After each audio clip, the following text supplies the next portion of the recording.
Bismillah, Alhamdulillah, wassalatu wassalamu ala Sayyidina wa Maulana Muhammad Rasulillah wa ala alihi wa sahbihi wa man tabi'a sunnatahu wa jama'atah min yaumina hadha ila yaumin nahdah. Hadaratil muhtaramin, ashabil fadilah, sadatil ulama wal masyayikh yang saya hormati, para rektor Universitas Negeri, wabil khusus Rektor UNES Akhil Aziz Al-Karim, Bapak Profesor Dr. Fathur Rahman A'azzahullah, dan para guru besar, para wakil rektor, para dekan, wakil dekan, seluruh para dosen, dan umat Islam pada umumnya. Alhamdulillah, kita semua harus bersyukur umat Islam sangat dimuliakan oleh Allah dengan beberapa hal. Hanya agama Islam yang mempunyai ibadah syariah puasa 1 bulan penuh dengan aturan yang sudah baku dan sudah jelas. Hanya agama Islam yang mempunyai kitab suci orsinil 15 abad sampai sekarang tidak berubah, tidak bertambah, tidak berkurang 1 titik pun, jangan 1 ayat, 1 titik pun, karena dipelihara oleh para hufadz, para penghafal Quran. Siapapun yang mencoba merubah titik dalam Al-Quran langsung ketahuan oleh para penghafal Quran. Tidak ada agama yang mempunyai teologi yang jelas, rukun iman jelas, sejak 15 abad sampai sekarang tidak bertambah, tidak berkurang. Rukun iman 6, iman kepada Allah, pada Rasulullah, dan pada kitabullah, pada malaikat, kepada yaumul qiyamah, ayyamillah namanya, ayyamillah al-kiamat, dan qada-qadar. Jelas, tidak bertambah, tidak berkurang. Dan sepakat umat Islam dimanapun berada, beda penafsiran, beda kolaborasi itu, beda elaborasi itu biasa. Tidak ada agama yang syariatnya jelas, ibadahnya, ritualnya jelas. Contoh puasa atau sholat, dimanapun sampai kapanpun sholatnya orang Islam sama, 5 kali sehari semalam, rokaatnya sama, beda dikit-dikit hal kecil. Ada yang takbirnya sedakap, ada yang lurus, ada yang baca bismillah, fatahnya, ada yang tidak baca bismillah. Sangat kecil, perbedaan sangat kecil. Tapi seluruh dunia sepanjang masa, sholat 5 waktu sama, puasa sama, haji dan umroh ke Mekah, ke Arafah, ke Mina, Muzdalifah sama, tawaf Ka'bah, sa'i baina Shafa wal Marwah sama, sepakati semuanya. Oleh karena itu, kita harus bersyukur kepada Allah sebagai umat yang diberi anugerah agama yang sempurna, yang insya Allah iman dan Islam kita akan menjadikan kita selamat, bahagia di dunia wal akhirah. Sebelum kita bicara Al-Quran, saya bicara bulan Ramadan dulu.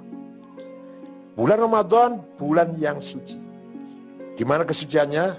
Kesuciannya adalah di bulan Ramadan adalah syahrus siyam, syahrus sabr, syahrul qanaah, syahrus zuhud. Kita dilatih oleh Allah, tarbiyah langsung dari Allah, agar kita mampu memiliki karakter, mampu mengendalikan diri kita sendiri, dilatih dengan sangat strength, dididik dengan sangat disiplin, dari imsak sampai maghrib, apapun, siapapun, dimanapun, kapanpun, tidak boleh makan, minum, dan lain-lain yang membatalkan dari imsak sampai maghrib. Ini merupakan tarbiyah ammah ilahiyah, pendidikan spiritual dari Allah yang sangat-sangat efektif untuk membangun karakter kepribadian kita semuanya. Sebenarnya pendidikan yang maksimal.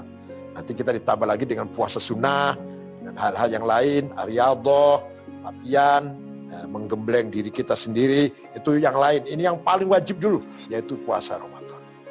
Tidak ada agama lain yang memiliki puasa seperti ini, seperti kita ini. Kemudian, jangan dikira bulan Ramadan itu bulan malas, bulan bermalas-malas, bulan yang tidak produktif, bulan membuat orang itu tidak produktif, malas kerja. Tidak, salah itu. Justru kalau kita lihat sejarah, Perang Badar, perang pertama kali antara umat Islam dan musyrikin, tahun 2 Hijriah, jatuh pada bulan Ramadan, tanggal 17. Seperti hari diturunkannya Al-Quran.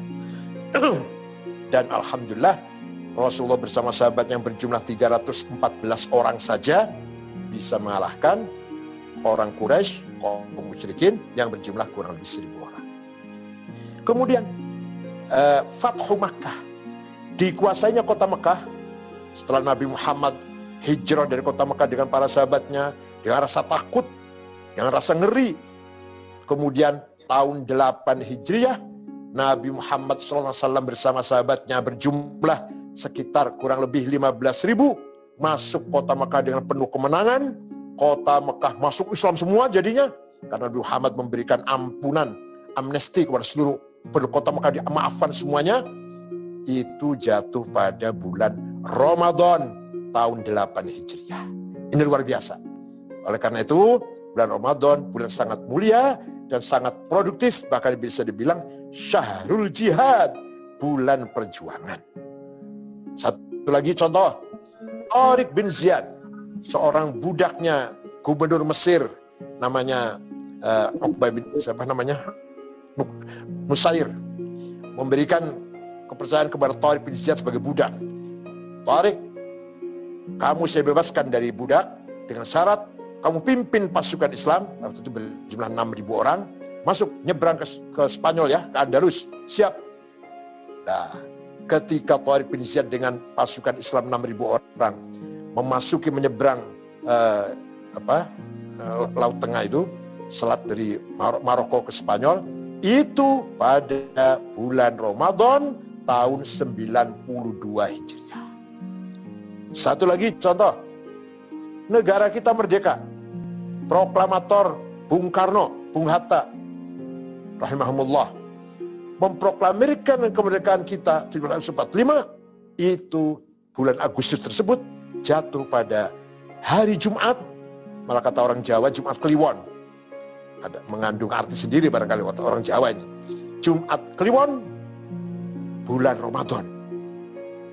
Terakhir, yang gampang saja, yang saya masih ingat, pasukan Mesir ketika perang dengan Israel selalu kalah, pernah mendapatkan kemenangan tahun 73, bulan Oktober tahun 73, ketika masa Presiden Muhammad Anwar Sadat, itu terjadi bulan Ramadan. Pasukan Mesir bisa merebut kembali Gurun Sinai, menjadi bagian dari wilayah Mesir yang sejak tahun 68 dikuasai oleh Israel. Demikian betapa besarnya bulan Ramadan, betapa mulianya bulan Ramadan. Kalau kita lihat sejarah, itu kejadian yang saya hafal saja, barangkali masih banyak lagi cerita-cerita yang lain. Antara lain misalkan Khatamul Aulia, wali besar yang terkenal, yang namanya Syekh Ibnu Arabi, menulis kitab yang sangat spektakuler, yang namanya Al-Futuhatul Makkiyah. Ini kitab sulit sekali, ini kitab induknya, puncaknya kitab tasawuf. Ini Ibnu Arabi, itu ditulis di kota Mekah, dimulai bulan Ramadan. Luar biasa. Maka para kiai-kiai kalau bulan Ramadan ada agenda sendiri, membaca kitab khusus Ramadan. Di luar pelajaran di luar bulan Ramadan, bahasa Jawanya namanya pasaran. Yang penting mencari barokah, baca tafsir, baca hadis, baca tarikh, tanpa dianalisa, tanpa dijelaskan panjang lebar, yang penting khatam. 20 hari khatam. Itu tradisi pesantren Nahdlatul Ulama. Para bapak, ibu sekalian yang berbahagia. Tentang Al-Quran. Al-Quran, kitab yang sudah dijamin oleh Allah orisinil. Inna nahnu nazzalna dzikra wa inna lahu lahafidhun. Saya turunkan Al-Quran, Al-Dzikr ini, dan saya jaga ila yaumil qiyamah, tidak akan rusak, tidak akan berubah. Beda dengan kitab suci yang lain. Secara ilmiah, bukan karena fanatik agama, secara ilmiah para ilmuwan pun semua mengakui bahwa kitab suci yang lain Al-Quran terjadi perubahan. Dari sejarah terjadi perubahan. Tapi kalau Al-Quran semua mengakui. Para orientalis pun mengakui.